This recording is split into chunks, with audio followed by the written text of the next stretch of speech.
Welcome back to the top 8 of the final Nerd Rage Gaming Championship Series event, this 5K Pioneer Trial, and we've got a glorious top 8 to bring to you and talk about, as we're going to give out some money, we're going to give out some points, we're going to give out some invites to champs. It's a glorious, glorious top 8. I'm Dominic Stryker. That's George Tabor.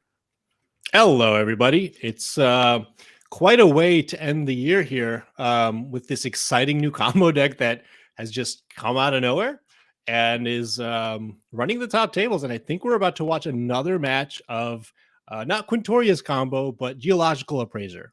Yeah, we're going to be able to go through the full top 8, show you who snuck in, what strategies looked important. We're going to start here in this top left corner. We see Fanchen Yang with the Geological Appraiser combo. I wonder if we'll hear more about that. And Jesse Robkin, maybe you've heard of him, the blue-white control deck here out of Jesse Robkin. She's been doing unbelievable here in the Nerd Rage Gaming Series and is not stopping here for this final 5K trial.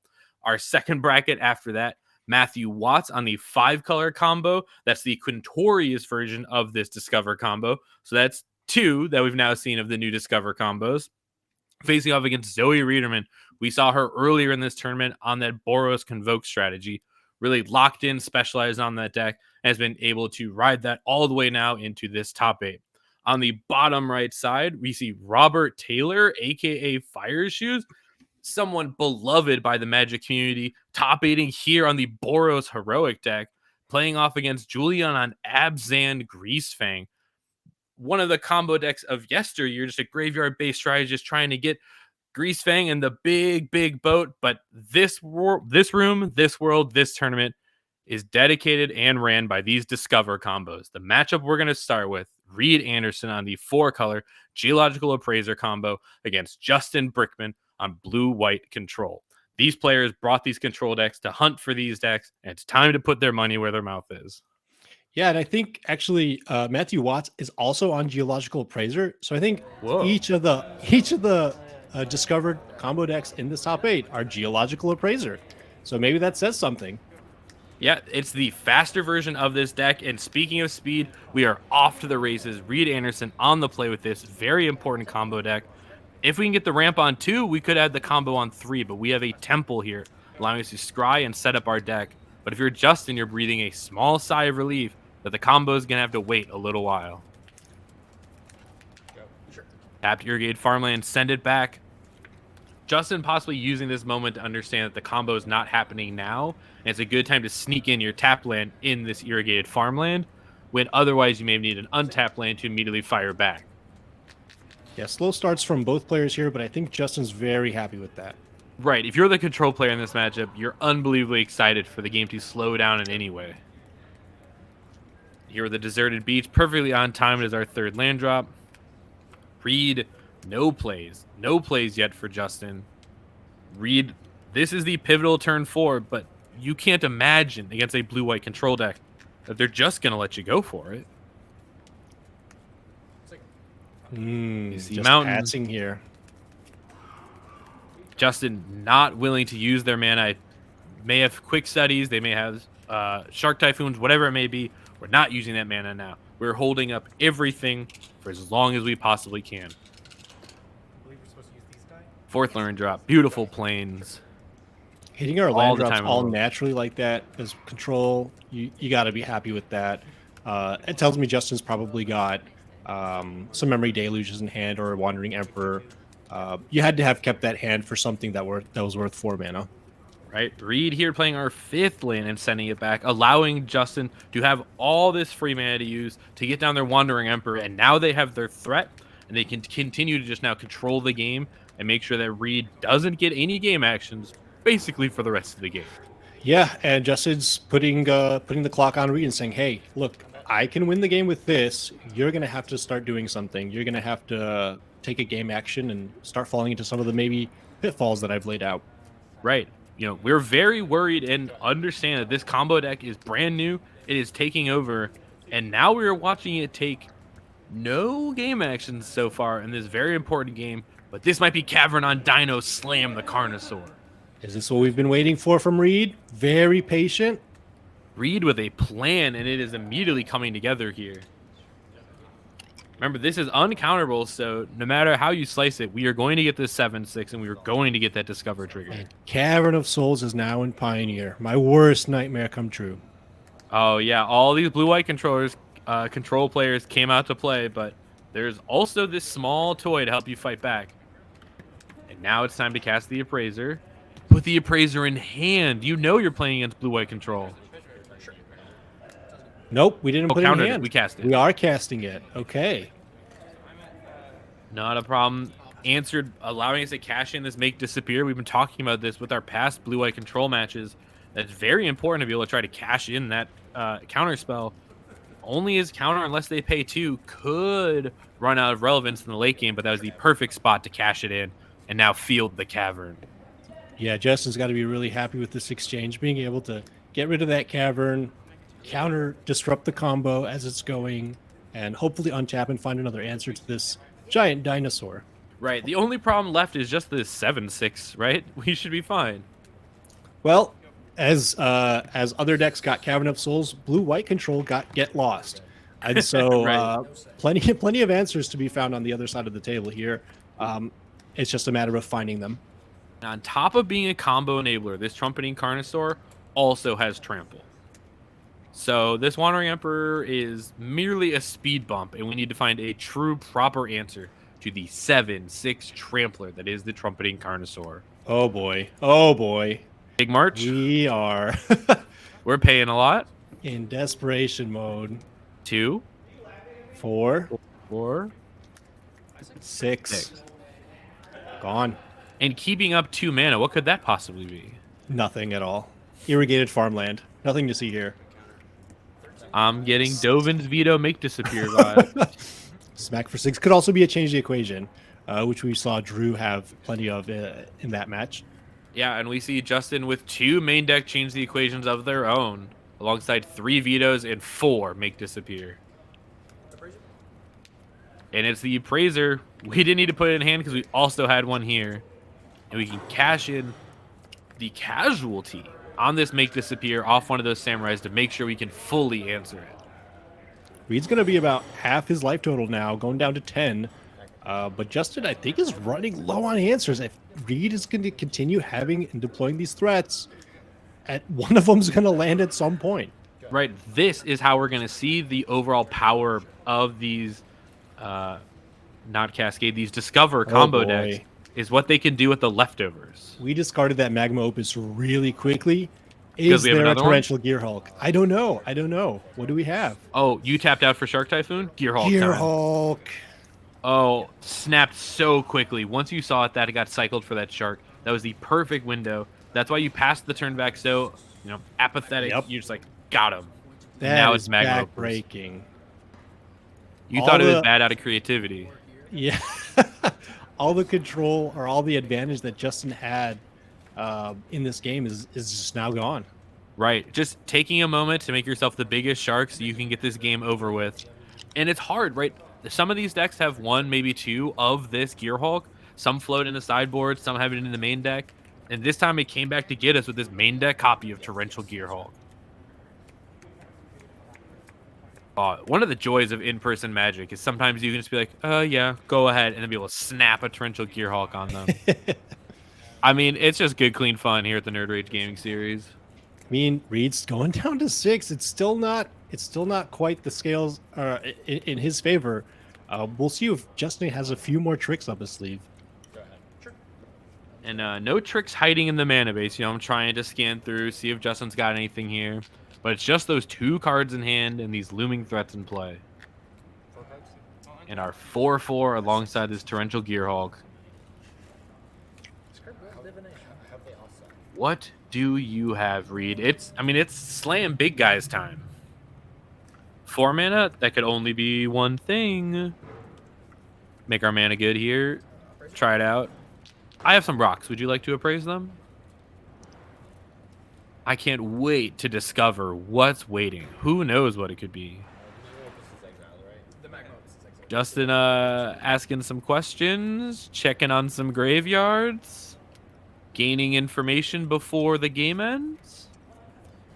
We have those 2 cards in hand. We also have our our head in our hands. Where did it go wrong? What is going to happen? This guy is going to find his rocks, and they're going to rock me. That's for sure. I don't think there were any other Magma Opuses or instants in the graveyard, which might be what Justin was thinking of. Oh, you can find a Glasspool Mimic and copy your Gearhulk and get another trigger. Is that something that I want to avoid? But I'm not quite sure what Justin's thinking of here. If you have a counterspell, you just counter this. And it looks to be resolving. I see Reed moved it up here into their battlefield. Do we have a march? It is. We're going to try to remove this. So you were right. We were checking the graveyard, seeing what happens, because if we find the Glasspool Mimic, it will become this Gearhulk. Yeah, and very sharp on Justin's end. You do want to march that before the Eldritch Evolution is found. You will not be able to get a chance to respond to that before the Appraiser is sacrificed. Here's the evolution. Reed has moved it back. So now he has to think about, do I want to sacrifice my 5/6, or do I just put this in my hand? It's so worrisome because you could try to go, you have to sacrifice as the cost of the evolution. And if Justin's been holding this last card as this Dovin's Veto, which it could possibly be, that's going to blow it out there. It could be a veto. It could be another make disappear with casualty. It could be a change the equation. Yeah, there's a lot of ways this could go wrong. And it looks like we might be putting it into our hand. I think there's only one treasure over there on Reed's side. I can't quite tell. So he doesn't have double green right now to cast the evolution. Right. I think it's not so much we want it in our hand, but that we don't want to cast it. Right. And we see Reed here with another temple, taking you back to original Theros standard, but hey, they're helping here to try to set up these combos as well. This disruption here might just give Justin the one extra turn that he needs to attack in for lethal with this shark over these next 2 turns. Yeah, our Reed is at 6, right? It does not take much for this 4/4 shark to get in there, but now we could also get him with the samurai. This attack screams Bedeck Bedazzle to me, or Bedeck specifically.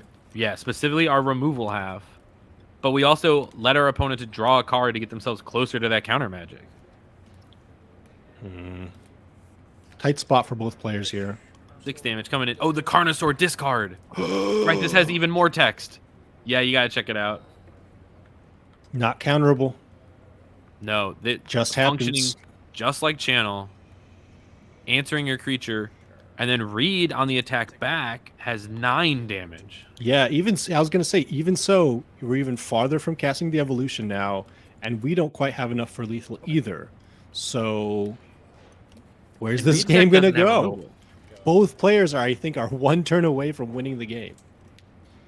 The top deck is what it's going to come down to. Reed, what do you have here? Because I believe Justin's sitting on 1 single card left over after all this. He just put the key here in his hand as well.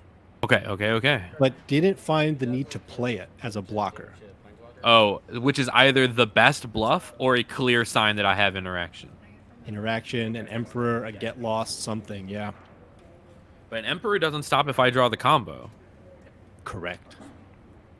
Big if, though. Oh, we're moving our 4 mana around? Reed, did you pass the turn back? No, I don't think so. No, okay. This is the pivotal moment here in this game number 1 of the quarterfinals. If you guys are enjoying this awesome magic, remember, make sure to click all the buttons, subscribe, give us your money, whatever you possibly can. There's a whole top 8 for us to get through, and we're going to be seeing a whole lot of Pioneer magic here over the next few hours. I wonder what Reed kept with that Temple Scry from a turn ago. Right, because that would have been what we're currently drawing here and then debating over. Well, now I'm getting Gearhulk feelings. But very importantly, this Shark Typhoon shark does fly. We can put as many blockers as we want down there, but it will not matter. Yep. Deep in the tank. Very few cards to work with. But Justin, with this shark, ready and rearing to go. Combat from Reed. We're getting in there. These sure aren't blocking, so they're getting in. Both players leaned back and flicking through their cards. Pivotal moments here in game number 1. Justin with a card on the table. Get lost. Is the Get Lost. Important removal spell. Reed, do we have an answer in some way? Gearhulk down. 2 map tokens incoming, coming in just for 4 points of damage now. If Reed was hoping to just get in for damage and cast a Magma Opus for the last few points of damage, that just disrupted that entirely. We have the Creative Outburst instead. The Magma Opus at home, if you will. Just as well, buys him enough time. I mean, that's Justin's clock right there. That 4/4 was what he was hoping to ride to victory, and now he's left with nothing. Great use. We saw this out of the Quintorius deck last round, right? Your combo pieces can become cards once you just have enough mana. You can start slinging around and figuring out what they're supposed to be doing. And Reed did that here, right? This card's meant to be here to make you that turn 2 treasure to turn 3 combo. But you can also just cast it. And it might be the make or break of this game. And as Reed's looking at these top 5 cards from the Creative Outburst, he knows that Justin's last card's not a Dovin's Veto. It's not a Make Disappear. I'm almost free to get a good number of cards from my deck and be confident that they will resolve next turn. Right. So we'll see what he chooses here. What you have to worry about is what Justin draws for turn. Right. But you are getting yourself set up to have the best chance of success. And pass it right on back. This has been a tight wire that both players have been walking. And here's that Kahira that we picked up here to block. It's ready to block that 4/4. And it in itself is a lethal threat if you're Reed. And now it is time to figure out what we took off this outburst. Will it resolve and will it help us win this game? Back in the tank. Big breath. Breathe in, breathe out, slam combo. You're so close if you Reed, because you think, man, if I got to attack, put Justin down to 3, but it's not quite lethal. And if I don't have a blocker, man, I'm dead. And so there's just so much on the line here with what these next couple of game actions will bring. Right. Both these players walking thin margins. Reed used this Creative Outburst, picked a perfect card. I'm seeing a glimpse of this hand. They've drawn their Ghalta. They've drawn their Doomskar Titan. They're sitting on the combo pieces in hand, not going to be able to finish it off even if they did try to go for it. And instead, we're going to hard cast this Doomskar Titan. Oh boy. For those who did not play Call Time Limited. Yeah, when this enters the battlefield, it gives creatures you control +1/+0 and haste, including itself. And now we're even going to have it explore using these map tokens we got. And we're going to get in for damage. Kahira forced to block. No longer a lethal threat itself because it has to block here.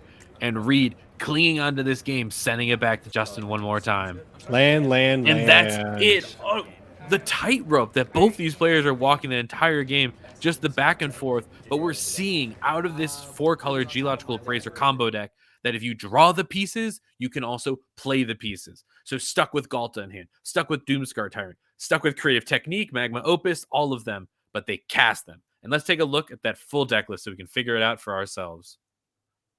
Yeah, so we saw there the Creative Outburst being cast, the Magma Opus is being cast. Once you're hitting your land drops with this deck against control, you can just start slamming Haymaker after Haymaker, and you only get more post-board. Right, let me take a peek here. We have 4 Chandra Awakened Inferno, can't be countered. 4 Mirrorshell Crab, that is a counter. 4 Thought Distortion. We saw that be pivotal for this deck earlier today, and that was to win post-board games, but this deck won game number 1, and now is going to have Thought Distortions for 2 and 3, just looking to win one of them. We have 2 Consigned to Oblivion and a Cavern of Souls. Talk about upgrades on top of upgrades for a matchup you thought was going to be bad. They just squeaked out the game number 1. This is, as Justin's looking at this open deck list, cannot be happy, cannot be looking forward to what games 2 and 3 are going to bring. He's going to be hoping for a miracle, I think, facing down these Chandra Awakened Infernos, which notably is the one that is uncounterable. It does give the emblem that you cannot remove. These post-board cards are a problem. We are going to look at 8 uncounterable threats and a Cavern of Souls. We have to take a look at this blue-white control deck. What can they do against this onslaught backed up by a combo? As ironic as it sounds, I think Justin's hope is that Reed does find a Thought Distortion out of all those, and that he has a very timely Narset's reversal. Um, Oh, let's yeah, take a I, peek. I We think have, that's going to be the remember, hope. very important for Justin is we are on a Kahira version of this blue-white control deck. We saw it came up in that first game. It was a lethal threat at one point. It became a blocker in another. We additionally have the 4 Regal Caracals. These 2 reversals that you just said could be pivotal against these Thought Distortions. 2 Mystical Dispute, 2 Rest in Peace, a Farewell, a Day's Undoing, a Temporary Lockdown, and a Narset Parter of Veils. You have to lean into the Days Undoing, like we talked about with Drew earlier. Unfortunately, we did not see it come up in that match. Maybe it'll come up here. I think Justin's hope is to play this game on the same axis as Reed with the Thought Distortions, the axis of, well, I can't beat most of your cards, so let me just mind twist you and mind twist all the cards out of your hand. And then it'll be interesting to see if Justin brings in these Caracals to play more of a mid-rangey game, to be able to grind a little bit better. If the game goes long, I don't know for a fact that he's necessarily favored. Mm-hmm. Yeah, and my big question is also these mystical disputes. We talked about it earlier, right, when they were playing against the Quintorius combo deck out of blue white, and that deck is a turn slower than these appraiser versions. So very important for Justin. This game is the game you're on the play, which means you're going to get to 3 mana before they are. So this game, when you're on the play, a drawn dispute will be able to answer the combo and could come up later in the game. But if we make it to a game 3 and you're on the draw, it will no longer be fast enough. So this might be an on the play versus on the draw sort of style of sideboarding alongside everything else.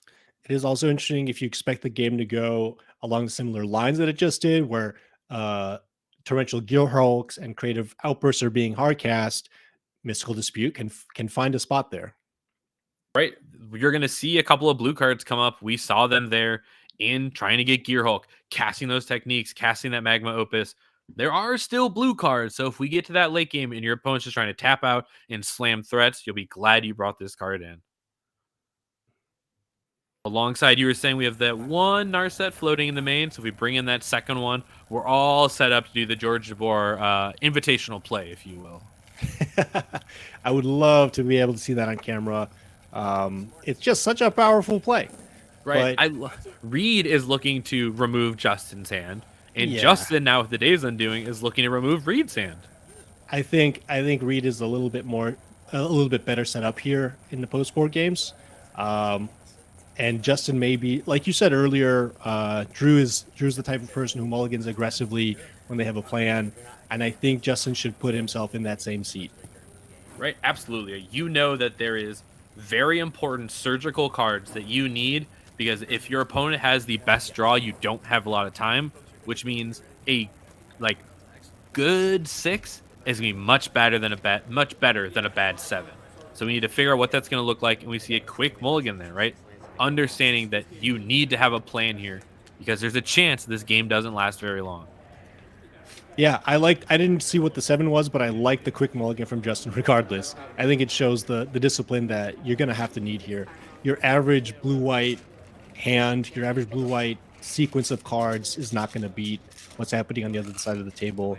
And Reed also following with the mulligan here, probably not finding the right combination of lands and spells to be able to take down the game that he wants.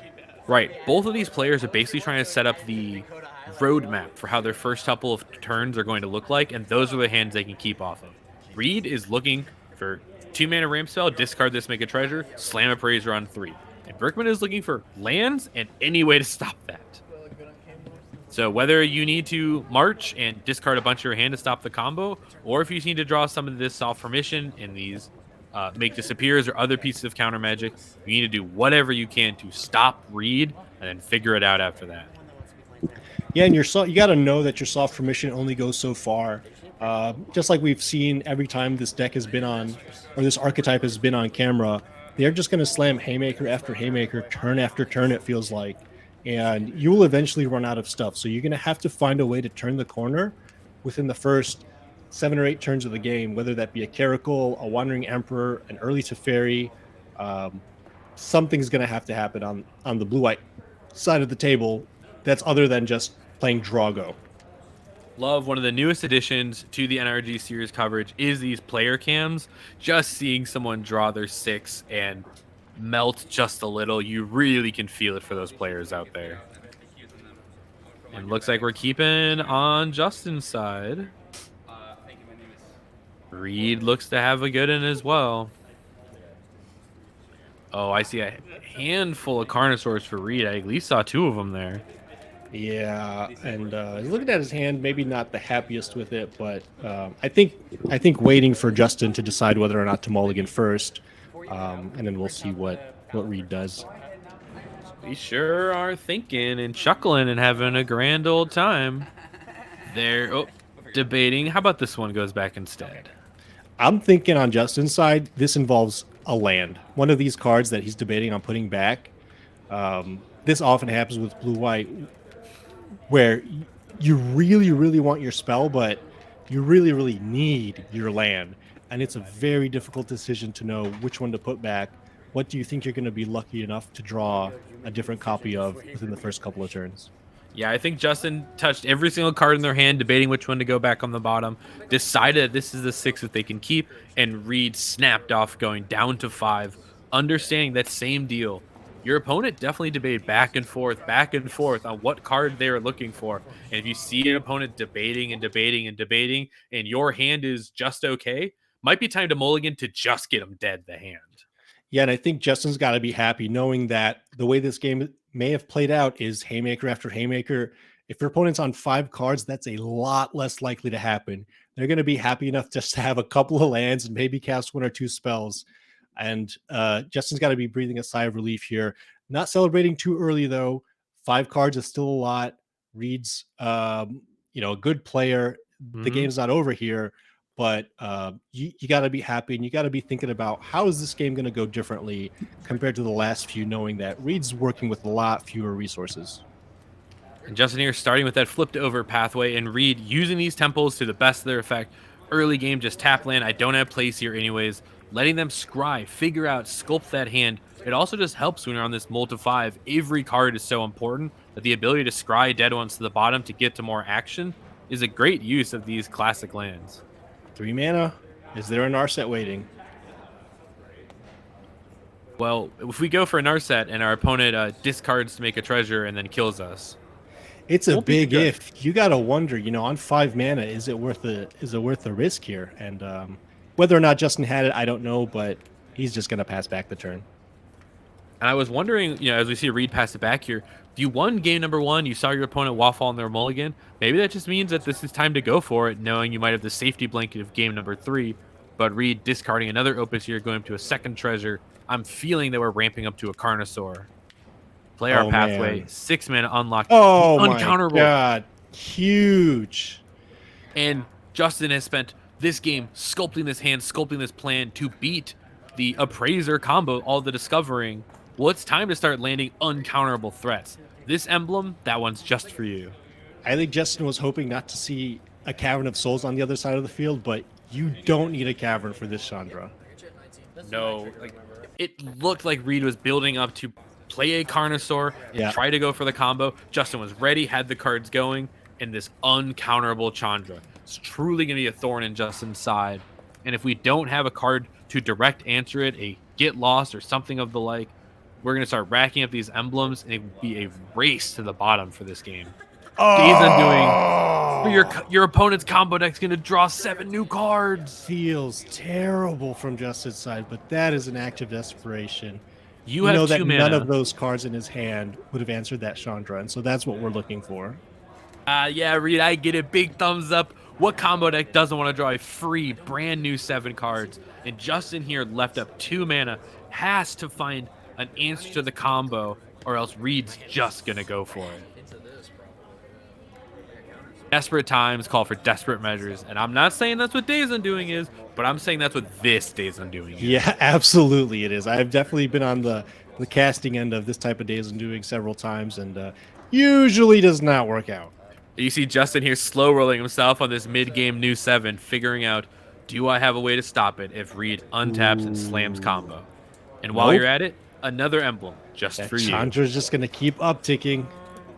Right, so even if Justin can scramble out and make it through this Days Undoing and giving your opponent 7 free cards. You see Reed just passing it back.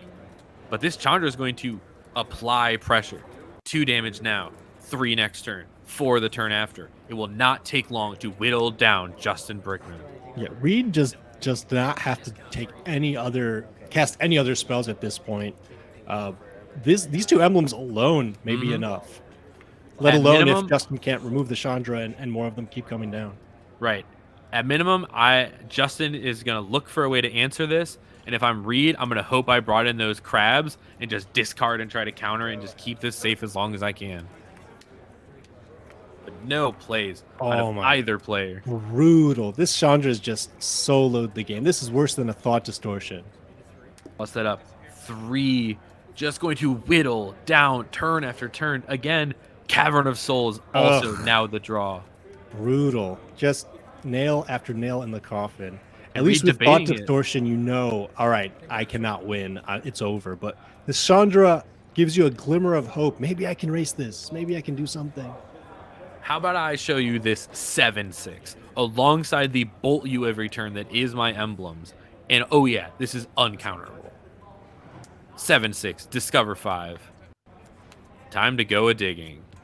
We're going to show off some of the other sideboard cards we brought in. But here's an Eldritch Evolution, and very importantly, right, we have to sacrifice the creature as a part of that cost. So if we're worried about Justin interacting, we can just put this in our hand and not try to fully go for it. And it sure looks like that's the path Reed has taken. We did that in the first game, just understanding what a liability this evolution is, and instead putting the card into our hand.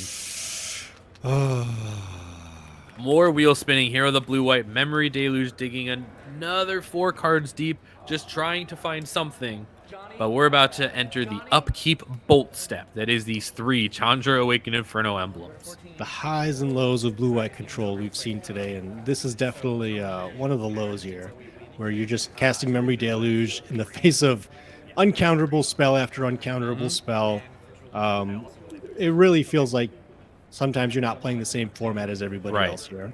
But we have Reed showing the importance of sideboard slots. Came with 9 cards that are just absolute hammers for what is supposed to be a good match for blue-white control. Bring in these Thought Distortions. Bring in this Chandra Awakened Inferno. Add an extra Cavern of Souls. And you are just trying to get them dead as fast as you can. And you can see prepared. His main deck is really, really good. Really guarantees you a lot of these game 1s. And then when you come as prepared as he did, that's how you get into this top 8. Right, Reed has yet to drop a game this whole tournament. 6-0-2 drew into this tournament. Number 2 seed. Up a game here. Got 7 free cards from our blue-white control opponent. Sure, they 1-for-1 my Carnosaur, but I'm going to plus this. You're going to take 4 damage in your upkeep, and I'm going to continue to apply pressure. My goodness.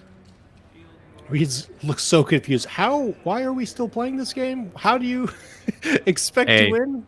This is a very important game for Justin, right? You need to claw your way into it because you cannot risk this. This is your top 8. This is your moment. This is your day. You have to fight back against all of this. Yeah, Reed's just confused. What could you possibly have here? And I wonder. Yeah, I think the answer is actually just nothing. This might be a follow-up Cavern on Human so that we can get our Appraisers through if need be. Or it could possibly be a second one on Dinosaur. Or it could be on Construct for just like smacking it in with a 5/6 Gearhulk. Oh, on top of all this, I forgot there's also all these Gearhulks floating around. Oh, yeah. And there's a couple of Magma Opuses in the graveyard, right? That's how we powered out this Chandra. Hey, I don't care what anybody says. This deck totally rules. It's Justin Brickman fighting back 4 Chandra emblems. Construct. There it is. Man. This is the way. I've never seen a Chandra Awakened Inferno at 14 loyalty. Just defining the flow of this game. At some point, they could deal 3 to everything. They're not going to do this. They could minus a deal X to a creature or planeswalker. We're not doing that. This Chandra is going up, up, up until Justin Brickman gives up. And we're not that far away from it. His 4 damage. Next turn, they'll take 5. Turn after that to take 6. And that's done. Very, few moments left here to try to scramble back. And that Cavern All Construct, right. and that's the game. The Cavern Construct showed that Reed may just have a follow-up, a big monster. This unbelievable combo deck is here to win. This control deck was brought to this tournament to try to control this combo deck. And yet, Reed, still undefeated in this tournament, has defeated this control player. And there is even more magic coming to you live. We've got those backup matches. This is the top 8. We have tons of magic to bring to you. And we're just getting started. Yeah, let's head into it. Now we have, oh yeah, what's this on the left side? The Geological Appraiser combo deck. But we seem to have lost all of our cards to the power that is Jesse Ropkin on blue-white control. Let's see if this was game 2 and we're going into 3, or if that was the final game of the match. It's unclear to me. All right, we're taking this quick live look in. I mean, there was a slew, absolute army of those incubate tokens in play for Jesse. Maybe applying the reverse narrative to our backup match, that though this Geological Appraiser deck is here to win, these blue-white control decks are fighting back. So we definitely did see that they are fighting back, and it seems like they're going into a final game here in this backup match. Or so that we're going was to be the able to final watch game. Right. That was the final game. Yes. Oh, I think we're going to take a break now, and we're going to be back with the semis shortly. So the Geological Appraiser deck, 1 win, 1 loss, blue-white control. Maybe it's a more of an even matchup than both sides thought it was. Folks, please don't go anywhere. We'll be back in just a few moments. We've got a top 4 to bring to you. We've got a champion to declare, and we're going to get there as soon as we can. Don't go anywhere, and we'll be right back.